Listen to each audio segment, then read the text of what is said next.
오늘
바로 현장 가시죠.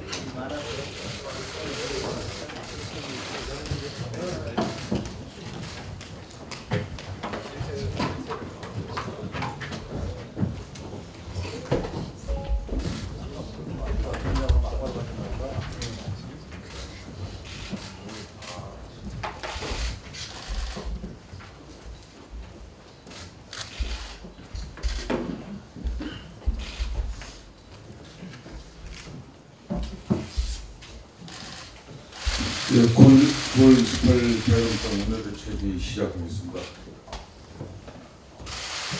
어젯밤 워싱턴에서 귀국한 문재인 대통령이 오늘 하루 열차를 내시고 양산 고향으로 내렸습니다.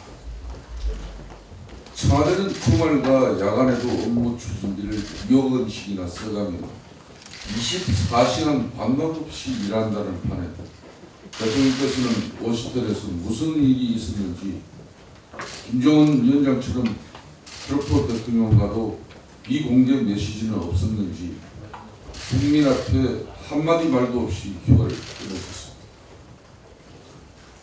김정은도 IMF에 가입하고 싶어 한다며 평양에서 나는 뒷얘기를 워싱턴에 가서 틀어놓는 문재인 대통령에게 과연 대한민국 국민이 안중에 익히는 한 것인지 묻지 않을 수 없습니다. 국회 논의도 국민적 동의도 아무것도 없이 남북군사 합의라는 이름으로 대통령 말 한마디에 국가 안보가 좌지우지되는 이 상황을 언제까지 바라만 보고 있어야 하는지 국민들은 알고 싶어 한다는 사실도 잊지 마시기 바랍니다. 트럼프 대통령은 네고시에이터가 되어달라고 했지만 정작 김정은의 메신저 역할만 톡톡히 수행한 것은 아닌지, 비핵화 협상을 하는 마당에 메신저 중재자가 설득해야 할 대상은 덱을 버리라는 미국과 국제사회가 아니라 덱을 손에 쥐고 있는 북한이어야 했다는 점을 말씀드리지 않았습니다. 지난 26일 김정은 위원장의 비핵화 결단이 올바른 판단임을 확인해 주어야 한다는 문재인 대통령의 유엔 총회 기조연설에 대해서는 전적으로 동감을 표합니다. 국제사회가 북한의 새로운 선택과 노력에 하답할 차례라는 요구에 대해서도 충분히 공감합니다. 하지만 그렇다면 북한이 어떤 새로운 선택과 노력을 하고 있는지 먼저 보여주어야 할 것이라는 점을 지적하지 않을 수 없습니다. 비핵화를 향한 아무런 구체적인 로드맵도 김정은 위원장의 공식적인 선언도 없는 마당에 북한이 김정은 위원장의 올바른 판단을 어떻게 수행하고 실천하려 하고 있는지 먼저 보여줘야 합니다. 김정은 위원장의 올바른 판단 하나만 의지해서 서해 NLL 또 놓아버리고 접경지역 군사적 완충지대를 비롯한 모든 공간에서 안보적 경계 태세를 놓쳐버리기엔 국가 안보가 너무나 이중하다는 점을 고려하고 지적하지 않을 수 없다는 말씀을 드립니다.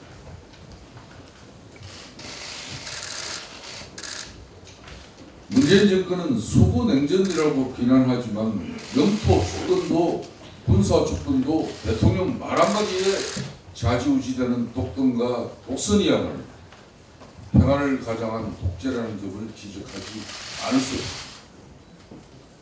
군사 합의라는 이름으로 서해 NLL을 누락하고 안보 무장 해제를 감행해버린 문재인 정권은 그나마 우리가 비교 우위를 가지고 있는 재래식 전력마저 스스로 무용지물로 만들어버리고 전략자산마저 일거에 임무 해제해버리고 말았습니다.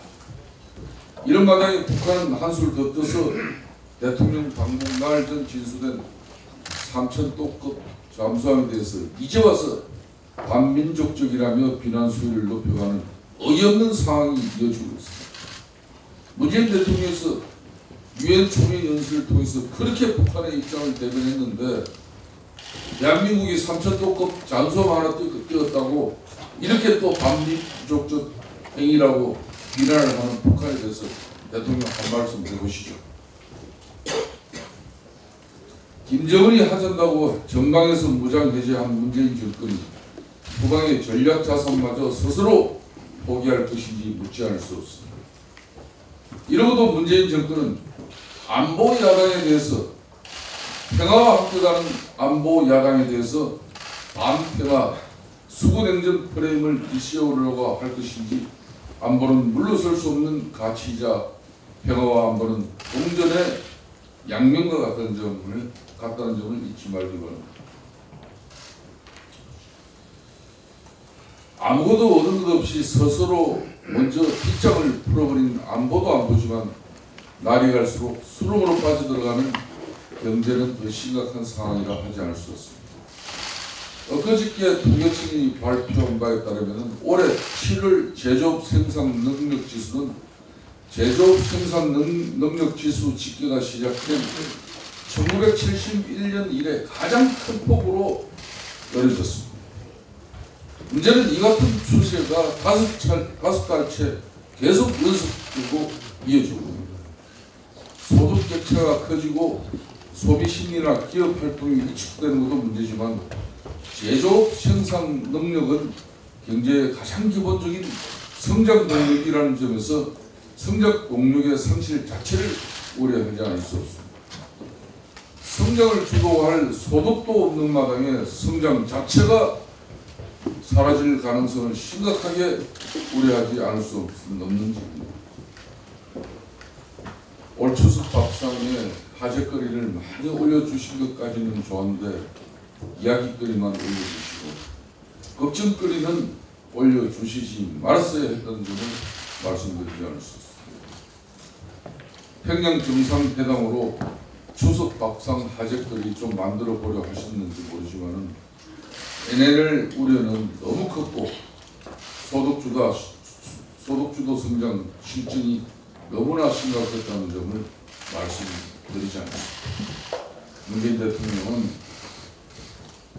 추석을 앞둔 대한민국 5천만 국민들이 이 추석을 어떻게 맞이하는가 보다는 김정은 위원장의 메시지 전달로 미국 땅이 더 급한 게 사실입니다. 대통령 뜻대로 남북 정상회담에 이어서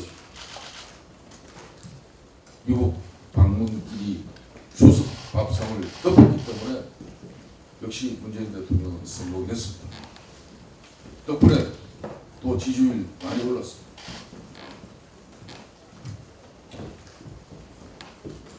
대통령 정치에 함몰된 문재인 정권의 독단과 전횡이 비단 어제 오늘의 일이 아니긴 하지만 정권이 급기야 의회주의를 부정하고 비판과 견제에 대한 합리적 이성을 상실해가는 수준에 이르고 있는 데 대해서는 심각한 우려를 제기하지 않을 수 없습니다. 세상의 기관장인 헌법기관인 국회의원, 그것도 정기국회 국정감사를 앞두고 국정감사 자료를 확보한 과정에서의 문제를 가지고 고발을 하는 이런 어처구니 없는 사태가 벌어졌습니다. 사실상 대한민국 국회는 이제 문을 닫아야 할 거예요. 문재인 대통령이 김정은의 메신저를 자처하는 마당에 문희상 국회의장조차 청와대 스피커를 자처하는 상황 또한 이대로 용인하기 어려웠습니다. 어떻게 문재인 대통령이 미국에서 대한민국은 언론이 가장 잘 보장되어 있는 나라라고 이야기할 수 있었겠습니까? 문재인 정권 들어서서 야당의 목소리가 한 번이라도 제대로 국민들에게 전달되는 언론 방송의 지금 여건이 조성되어져 있다고 생각합니다. 말을 하셔도 입에 침이라 바르고 말을 하셔야죠. 평양 가서는 김정은과 둘도 없는 막역한 사이를 연출했던 문재인 정권이 대한민국 땅만 밟으면은 이렇게 제대로 된 야당이라고 하나 있는 제1야당 이렇게 짓밟고 탄압하고 무시하고 패싱하고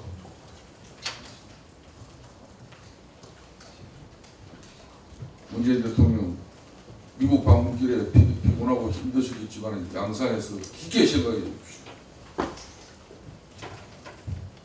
어떻게 김정은에게는 그렇게 둘도 없는 막역한 사이를 보이면서 해치를 주청하는 제1야당은 수석전 국정감사 자료 확보했다고 해가지고 압수수색을 하지 않나, 국회의를 고발하지 않나.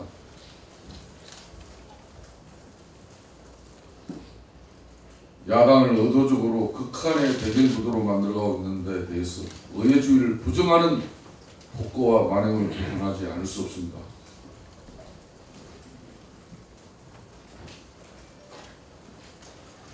도둑이 제발 저려서 몽둥이 들고 나대는 꼴이라고 하지 않을 수 없습니다. 민주당이 나서서 스스로 도둑이라 하기 전에 업추비 내용이 공개되면 국민이 먼저 판단할 것이라는 사실을 명심하십니다. 자유한국당은 정기국회 국정감사를 앞두고 야당이 오늘 검찰을 고발하겠다는 기재부의 오만방자와 기재부를 앞세워 뒤에서 조종하고 있는 문재인 정권에 반드시 그 책임을 물어가도록 할 것이라는 말씀입니다. 심재철 의원을 고발하겠다는 기재부 이차관을 검찰 고발하고 반의회주의적 폭거를 자행한 김동연 기재부 장관과 박상기 법무부 장관에 대한 해임 건의안을 발의할 것을 심각하게 검토하겠습니다.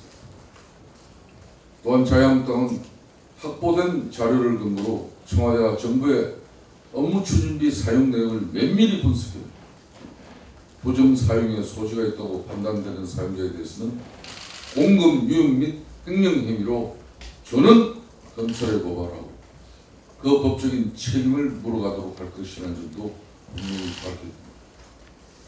아울러 그 포괄적인 책임을 물어 이낙연 총리가 국민과 야당 앞에 분명히 사과하고 다시는 이 같은 일이 재발하지 않도록 약속해야 할 것이라는 점을 거듭 말씀드립니다. 자유한국당은 국민의 알 권리를 충족하고 정권의 부정과 비리에 맞서는 야당으로서 청와대 업무 추진비를 비롯한 모든 자료 일치를 국민 앞에 낱낱이 공개해 갈 것이라는 점을 다시 한 번 더 분명히 밝힙니다. 언론 여러분들, 이게 작년 KBS 강규형 이사 불과 2,500원 업무 추진비로 2,500원짜리 김밥집에서 김밥 먹었다고 KBS 문제 삼아서 KBS 이사직에서 끌어냈던 그 기사입니다.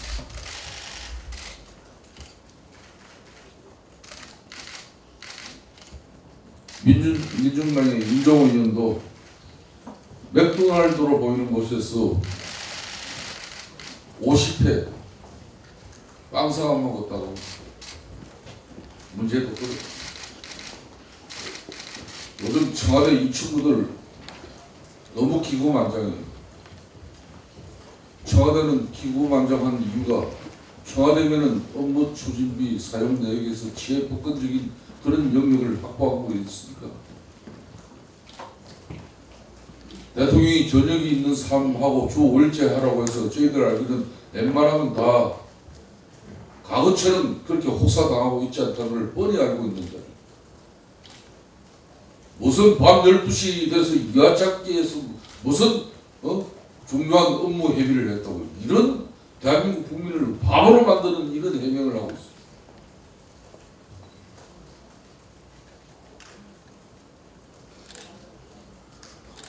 자유한국당은 끝까지 싸우겠습니다.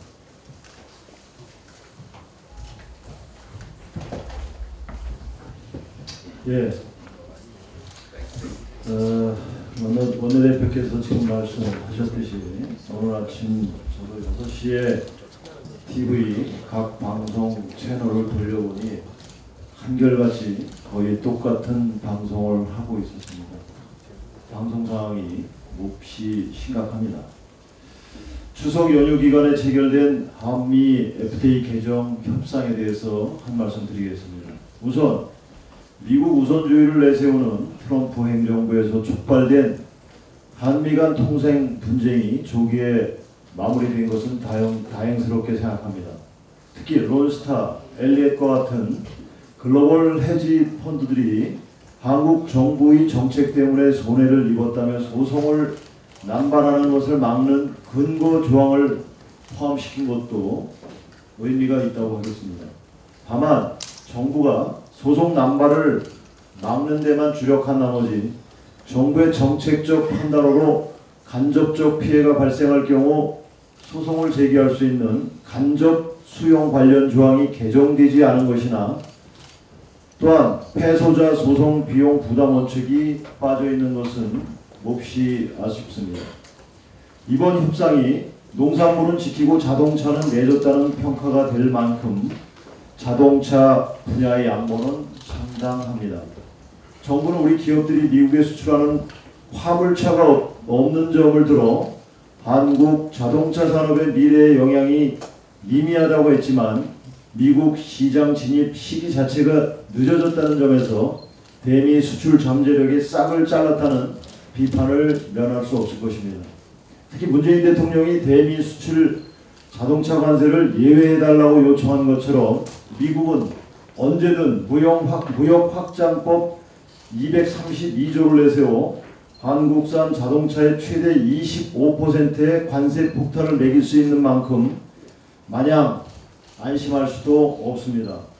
갈수록 높아지는 통상 마찰 파고를 무사히 넘기 위해서는 우리나라 주력 산업들에 대한 경쟁력 제고가 그 어느 때보다도 절박하다고 하겠습니다.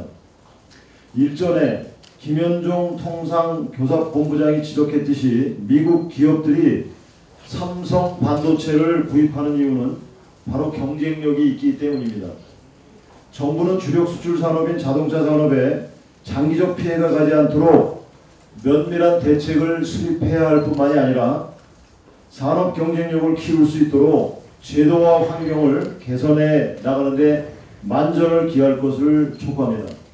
다음 달 한미 FTA 개정 협상 비준 동의안이 국회에 제출되면 우리 자유한국당은 자동차 분야를 포함해 국내 산업에 미치는 영향을 꼼꼼히 심사해 나가도록 하겠습니다.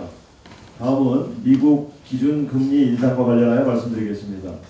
미국 연방준비제도가 지난 26일 올 들어 세 번째로 기준금리를 0.25% 인상함에 따라 한미 간 금리차는 최대 0.75%포인트로 벌어졌습니다. 더욱이 미 연준이 12월 추가 인상을 예고하고 있어 내년에는 세 차례 더 올릴 것이라는 입장을 밝힌 바 있어 금리 역전에 따른 국내 경제 영향을 심각하게 고려하지 않을 수 없게 됐습니다. 금융당국은 한미 간 기준금리 역전만으로 외국인 자금이 급격하게 유출될 가능성은 크지 않다며 서둘러 진화에 나섰지만 한국경제연구원의 분석처럼 금리차가 0.25% 확대될 경우 외국인 투자가 최대 15조 원 감소할 수 있다는 경고를 절대 간과해서는 안 될 것입니다. 특히 미국발 금리 인상으로 신흥국들의 자본 이탈이 빨라질 수 있다는 점에서 무역으로 먹고 사는 우리 경제에 먹구름이 들이올 수밖에 없고, 이에 따른 타격도 점점 불가피해질 것입니다. 금리 역전 확대로 인한 부담감을 고려하면 금리 인상을 단행해야 하지만 1,500조 원에 달하는 가계부채 부담 증가와 내수 침체로 전체 한계 상황으로 내몰리고 있는 중소기업과 소상인들, 줄줄이 내려가고 있는 거시 경제 지표를 감안하면 진퇴양난에 처한 한국은행의 고민이 그 어느 때보다 깊을 것입니다. 게다가 서울 집값을 잡겠다며 최근 고강도 규제가 가해진 상황에서 시중은행의 대출금리마저 들썩이고 있는데 부동산 시장에 미칠 영향도 예의주시할 필요가 있습니다. 한국은행은 정부 여당의 금리 인상 압박에 휘둘리지 말고 국내외 경제 여건을 종합적으로 고려해서 금리 인상 시기를 결정하기를 바랍니다. 정부는 중앙은행의 금리 결정에 대해 감내라 배내라 하는 상황으로 개입할 것이 아니라 미국처럼 성장률을 높여 금리를 올릴 수밖에 없는 행복한 고민을 할 수 있도록 경제 성장률을 높이는 데 매진을 다할 것을 강력히 촉구합니다. 감사합니다.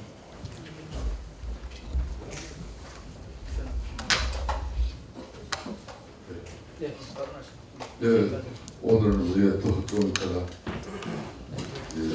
대검 대북 방문 있습니다.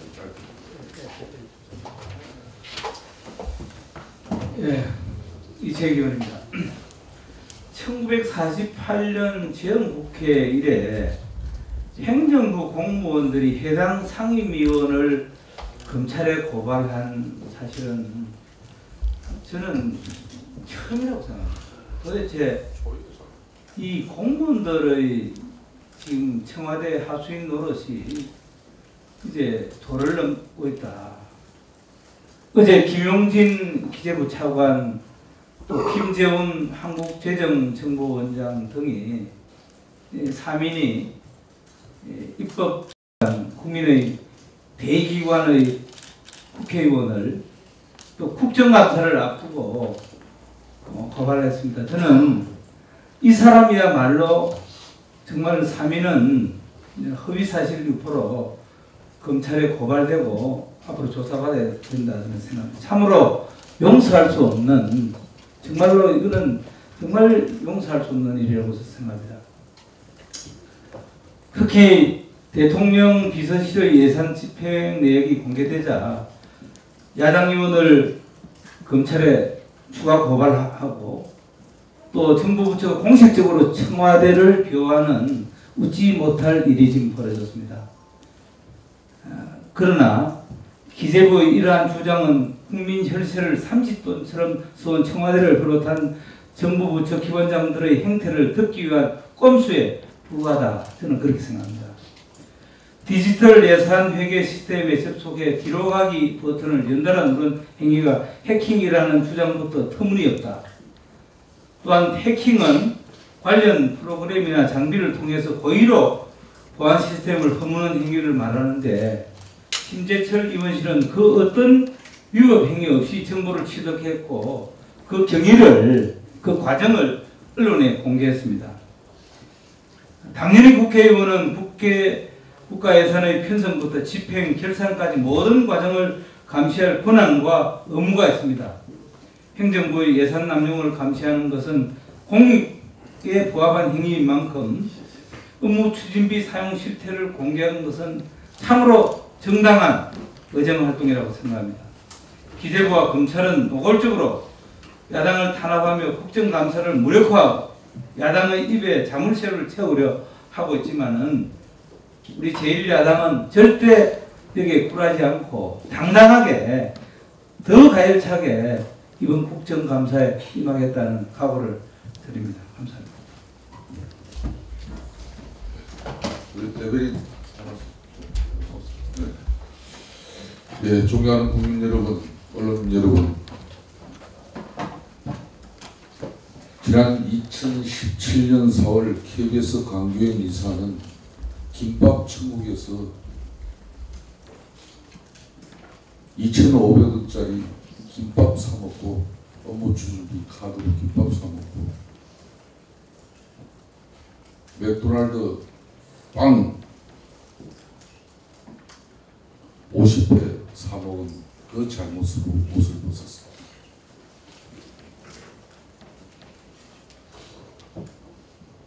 청와대는 수천만 원, 수억의 업무 추진비를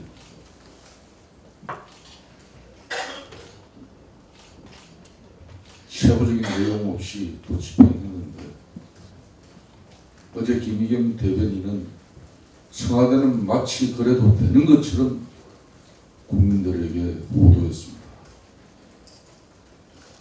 이것이 문재인 대통령께서 말하는 정의롭고 공정한 세상을 이야기하는 것인지, 업무 추진비 내역에 대해서는 반드시 문재인 대통령 차원에서의 입장이 나와야 할 것입니다. 자유한국당은 업무 추진비 실태 내역은 2018년도 정기국회 국정감사에서 헌법기관으로서의 헌법에 보장된 정부의 예산 집행과 사업 내역을 면밀하게 분석해서 국민들의 안을 충족하는 그런 본연의 활동에 더욱더 치중할 것이라는 점을 분명히 밝혀드립니다. 이공개로 하겠습니다.